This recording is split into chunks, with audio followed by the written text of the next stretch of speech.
quest for an unparalleled adventure begins at the Anchorage International Airport.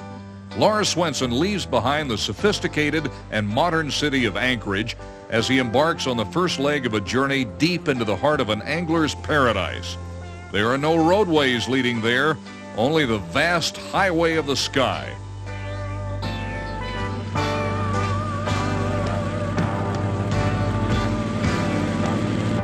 After transferring to a float plane in the fishing village of Dillingham, Lars continues his flight to the famous Tikchick Narrows Lodge, where he's planned a rendezvous with his dad. The lodge is located in perhaps the most scenic and fish-packed system of lakes and rivers in all the North Country. The comfortably rustic lodge offers a spectacular panoramic view. I've been wanting to go out to the Tikchick River for some time and take my son Lars with me. The Tikchick River is one of the best rivers in Alaska for fishing, and it's also a real good river to float down.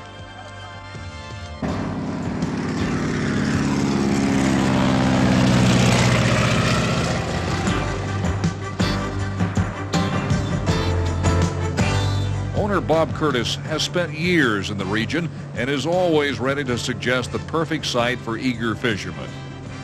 Also a skilled bush pilot, Bob will drop the anglers off upstream and pick them up later at a predetermined point.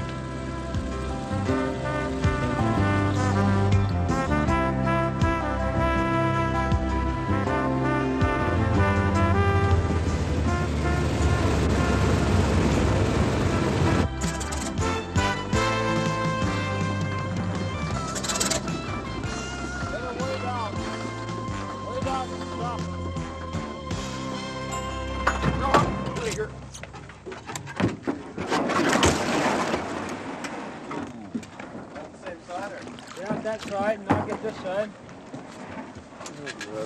You got her? You got her? Yeah. This is the spot you promised to fish, See you Bob. guys down at the bottom of the river? Let's see, how far is it? About 50-some miles. 50 miles. Yeah, well, actually closer to 60. All right, you want us to push you out, or? Yeah, would you? Let's see, you want the face wet, coming out. Never harm. Turn the play around? Yeah.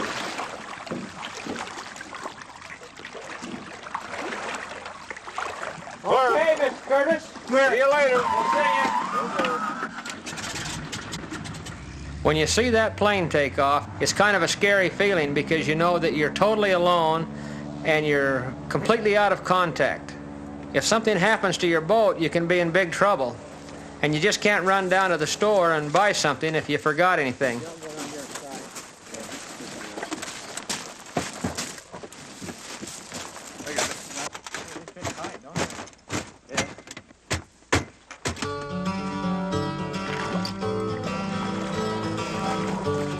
It's kind of an exhilarating feeling, though. You can even imagine yourself as one of the early day explorers, just floating down the river and around each bend discovering something new. I think that the danger and the unpredictable quality of it just adds to the experience.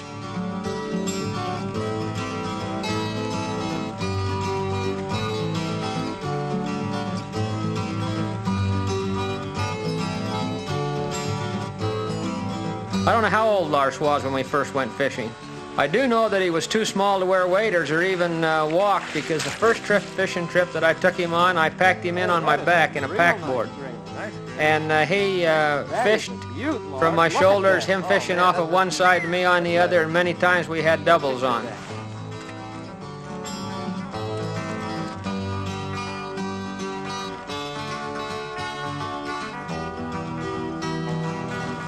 Caribou. Even a regal male caribou, separated from his herd, seems to symbolize the solitude of the region.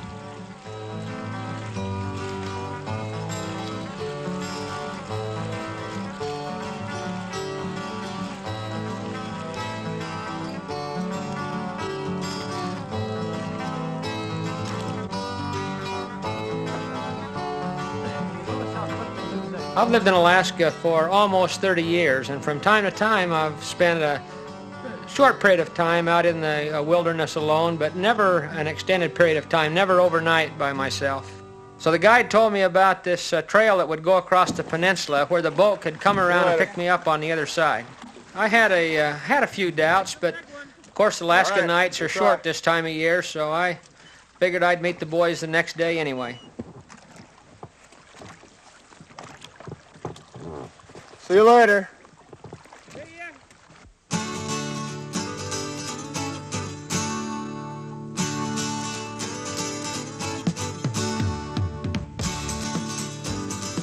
I got one.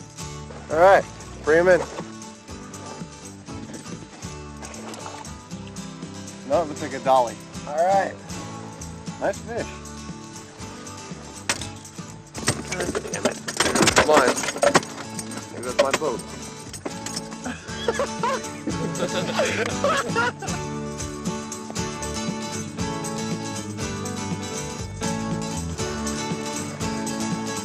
Think you might clear up today, Ray? I don't know. Looks like we got kind of a break over there. This should end up being pretty good, I guess. I hope so. I wonder how Evan's doing out in this, walking through all this stuff. You've been pretty good for him. The countryside's good now.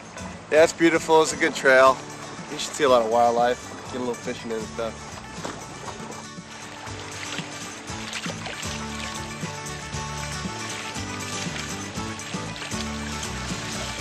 Coming under the boat. Just coming under the boat. All right, look at him jump. Get him over here. What does it look like you got? Hog grayling. No, no. Dolly. You got a dolly.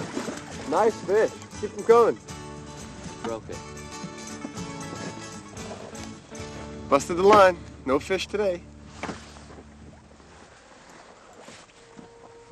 Oh, you see that? Bears. Well, what are they doing there, Ray? Well, they're digging up for a beaver. There's a bank den over there, and they're just trying to get their food. The only reason they're not running is because they're just yearlings and they're not used to seeing human beings. Sure do look big. They're kind of small right now compared to how they'll get, but boy, they're fast. I mean, you wouldn't think, being as bulky as they are, that they could just, you know, outrun a quarter horse in a quarter mile or whatever. And they are so strong, it's incredible. What would happen if they attacked us? They would rip us to pieces. When I was hiking along that afternoon, I came across this old miner or trapper's cabin. At first, I thought it might be a place that I could spend the night. When I got up close, I saw that was impossible.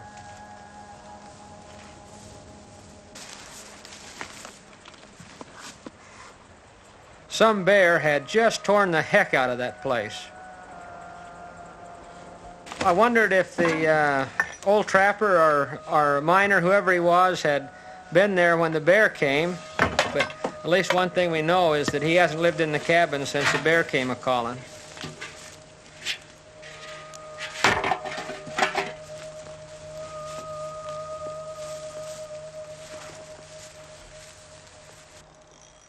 Hey, Ray. Yeah. I think I caught a nice-sized rainbow.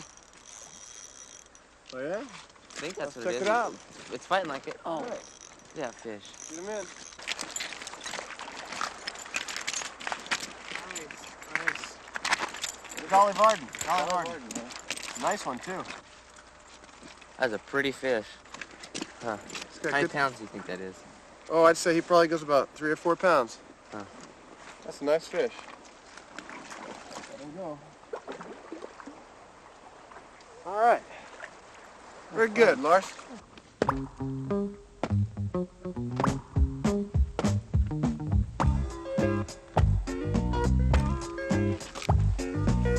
Nothing makes your taste buds come alive faster than the aroma of dinner being cooked over an open campfire.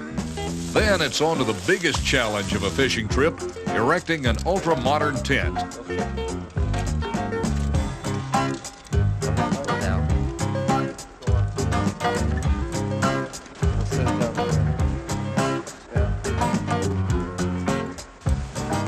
You got it in?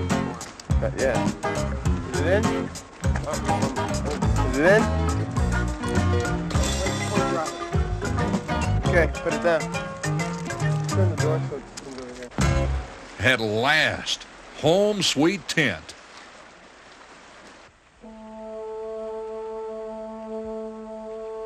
Nights are brief but grand during Alaska's summer. There's a majesty to them all their own. Sitting alone by the fire and seeing the embers glow there and the moon coming up, I got to thinking about that miner and the bears in his cabin. Being out there alone can be a little scary at times, but it's far outweighed by that feeling of independence.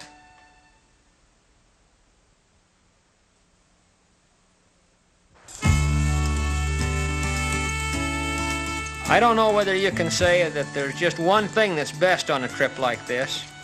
I think the best thing is what's happening right at the moment, whether it's cooking dinner or building a fire or watching the wildlife or watching the moon come up. The best things you can't predict. It's surprising, they usually don't get quite this big. That's a nice fish. Look at that baby. That's a nice fish. Yeah, it is. How are we looking on the river there? Down there, where I'm going. I think you might hurry. Okay. Thanks. Sure.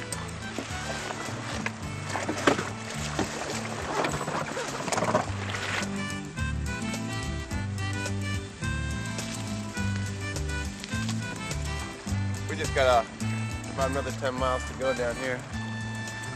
Then it'll all be over.